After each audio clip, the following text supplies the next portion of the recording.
On June 22nd, 1941, Hitler started Operation Barbarossa, the biggest invasion in history. By September, Kiev was taken after a terrible 72 days fight. The Nazis arrived and brought the usual fear, control, and propaganda. But here's the strange part. Instead of acting like monsters, at least in public, the Nazis tried to look good. They organized concerts, shows, and football games.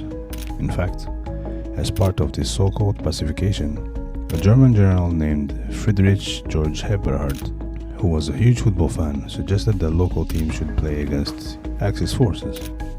And this, believe it or not, kicked off one of the most legendary football stories of all time. Hey guys, it's your boy Ali, Snapback Historian. Today we're talking about a match so crazy, so powerful, so full of mystery, that they called it the death match.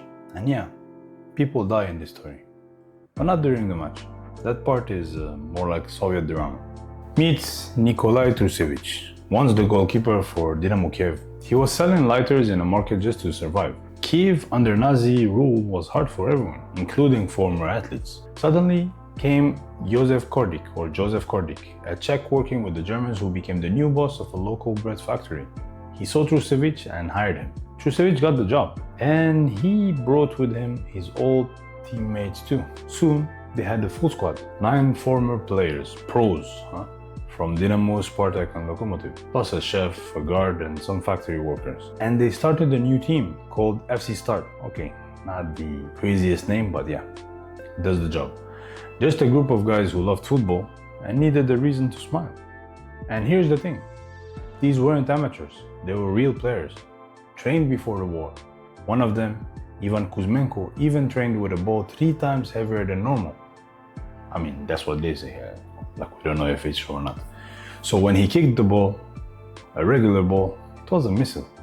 At the same time, another team showed up, Rouge, I don't know how to pronounce that. Anyways, it was started by a Nazi supporter named Georgy Shvetsov and filled with policemen and people who worked with the Germans. Shvetsov tried to get the FC Start players to join him. They refused, naturally. So now Kiev had 2 teams. Start, the local heroes, and Rouge, I don't know how to pronounce that. The team that nobody liked. Not even me with this name. Anyways. And guess what happened when they faced off? Start smashed them 7-2. Then came the rest of the Axis teams. So Hungarian regiment 6-2. Romanian team 11-0. German soldiers 6-0. And the second Hungarian team 5-1. The legend was growing. Newspapers tried to ignore them. Ticket prices were raised to make it harder for people to watch. Still, thousands came to see the team that couldn't be beaten. Even their red jerseys, handed out by the Germans, were seen as a bold communist statement, like waving a red flag in a Nazi territory. The Germans were embarrassed, so they sent their best squad, Flak Elf, a team made of Luftwaffe soldiers, pilots and engineers. These guys weren't just athletes, they were protected by Hermann Göring, one of Hitler's top men. They didn't have to fight in the war. Their only job was win football games. That's strange, but just like that. So here it is, August the 6th, 1942. FC Start vs Flak Elf. The stands were packed. Nazi officers were watching, posters were ready to show a German win, but it didn't happen. Start won 5-1. The Germans were shocked, furious, so they asked for a rematch. Stricter rules, tougher players, clear warnings. Despite a referee who forgot to call fouls and a goalkeeper knocked unconscious, Start came back and won again 5-3. Kiev couldn't stop talking. People say the stadium was surrounded by guards and dogs. Whether the crowd cheered openly or stayed quiet, FC Start had humiliated the Nazi super team twice. But here's guys where the story gets darker. No, the players weren't killed right after the game. That's a myth. In fact, both teams took a photo together and walked off the pitch without trouble. But weeks later, FC Start players were arrested. Why? Well, some of them had links to the NKVD, the Soviet secret police. Think of the NKVD as the KGB's older sibling.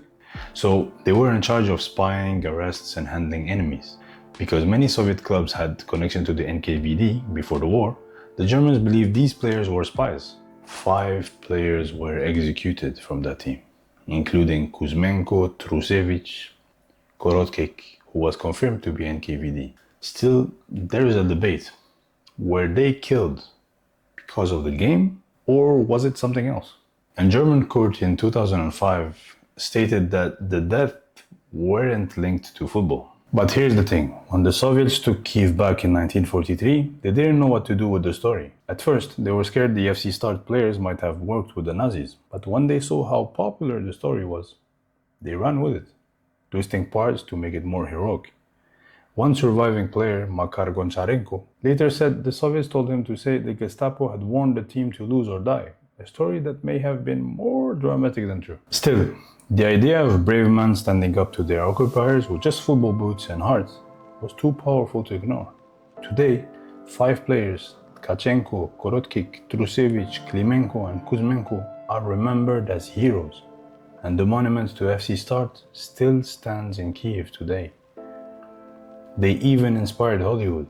The 1981 movie Escape to Victory, starring Pelé, Sylvester Stallone and Michael Caine, was based on this story. So the next time someone says it's just a game, no, it's not.